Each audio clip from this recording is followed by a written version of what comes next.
तरह का मामला है और कौन-कौन है और किस तरह का अभी तक आपके नेतृत्व में है? एक्चुअल में गुजरात से सूरत क्राइम ब्रांच की टीम रीवा आई, पुलिस अधीक्षक रीवा और वरिष्ठ अधिकारियों के मार्गदर्शन में लोकल पुलिस की सहायता से उस प्रकरण की तहकीकात की गई। जब तकनीकी साक्ष्यों के आधार पर जांच की गई तो ये पाया गया कि प्रकरण से संबंधित आरोपी यहीं रीवा में कहीं पे रह रहे हैं। वास्तव में सूरत में दिसंबर 2025 में एक मामला होता है जिसमें एक रिटायर्ड व्यक्ति के पास ओटीपी और एपी के फाइल के माध्यम से लगभग उसके 7 लाख रुपए का अवैध रूप से आहरण कर लिया गया था, जिसमें सूरत में अपराध पंजीबद्ध किया गया था और क्राइम ब्रांच सूरत उसकी जांच कर रही थी। जांच के सिलसिले में जब इस तथ्य का संज्ञान मिला कि यहाँ पे कुछ आरोपी हैं टीम के साथ संलग्न होकर के, और आज शिल्पी उपवन से लगभग 13 संदिग्ध व्यक्तियों को हिरासत में लिया गया है। तकनीकी साक्ष्यों के आधार पर उनसे इस संबंध में पूछताछ की जा रही है, साक्ष्य संकलन किया जा रहा है। उनके कब्जे से काफ़ी संख्या में मोबाइल और लैपटॉप बरामद किए गए हैं। उनमें से तथ्यात्मक जानकारियों का संग्रहण, साक्ष्य संग्रहण किया जा रहा है। आए हुए साक्ष्यों के आधार पर उनकी अग्रिम वैधानिक कार्रवाई होगी। आरोपी गुजरात से रीवा कैसे पहुंचे, क्या वजह से, क्यों आए रीवा? एक्चुअल में आरोपी गुजरात के नहीं हैं, ये अपने ठिकाने बदलते रहते हैं, कहीं किसी भी स्थान पर रह करके इस तरह के फ्रॉड को अंजाम देते हैं, क्योंकि तकनीकी रूप से करते हैं।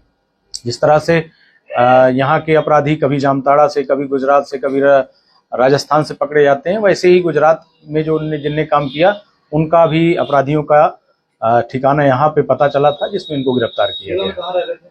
शिल्पी उपवन एक कॉलोनी है, वहाँ पे लोग एक किराए से घर लेकर के रह रहे थे। यहाँ कब से थे रीवा में वो लोग? अभी इस बात की जांच की जा रही है, क्योंकि मोहल्ले वालों से जब इस तथ्य का पूछताछ की गई तो मोहल्ले के आसपास के लोगों को भी इसका संज्ञान नहीं कि वो कब आए, कब आते थे, कितने लोग रहते थे। जब उन लोगों ने भी देखा कि 13 लोग थे तो उन लोगों को भी ये विश्वास नहीं हुआ कि बगल के घर में रह रहे थे।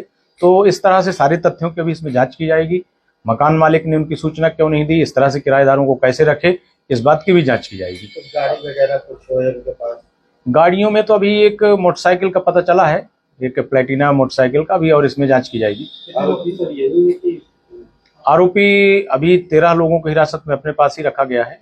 अभी जो गुजरात की टीम है वो अभी उसमें पूछताछ करेगी, हम लोग उसमें काम करेंगे, इसके बाद अग्रिम कार्रवाई। फ्रॉड किस तरह सर करते थे? फ्रॉड का इनका जो मूल तरीका था तो वो एपी के फाइल भेजते थे, जो रीवा पुलिस भी कई बार इस संबंध में एडवाइजरी जारी कर चुकी है कि कभी ई चालान के रूप में एपी के फाइल आ जाती है, कभी निमंत्रण के लिए एपी के फाइल आ जाती है।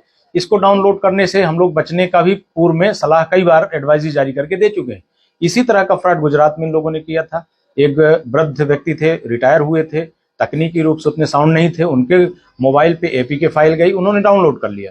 फाइनली उनका फोन हैक कर लिया गया, उसमें से जो भी ओटीपी आई उनको एक्सेस मिल गया और उन्होंने इस तरह से 7 लाख रुपए का अवैध आहरण कर लिया था। आरोपी से पूछताछ हुई, बताया कि उन्होंने कितने लोगों को शिकार बनाया? एक्चुअल में ये बहुत बड़ी चेन है, एक बड़ा नेटवर्क है। इसमें जब तक कोई भी व्यक्ति सामान्य तौर पे खुद से नहीं बताता है, इसमें उनके अकाउंट्स का, उनके मोबाइल्स के, उनके लैपटॉप को, उनके सारी चीज़ों को खंगालना होगा, उनसे साक्ष्य निकालना होगा। इसके बाद ये पता चल पाएगा कि इन लोगों ने अभी तक कितने लोगों का और कितनी राशि का फ्रॉड किया है। कुछ दिन पहले चौराहा थाने में कुछ लोग गिरफ्तार हुए, उनका कोई लिंक नहीं, ये बिल्कुल अलग ही नेटवर्क है, इसमें भी काम होगा। रीवा की घटनाओं में कुछ उनका अभी तक ऐसा कोई सबूत रीवा से जुड़े घटनाओं पे नहीं है, फिर भी हम लोग इसकी तकनीकी रूप से जांच कर रहे हैं।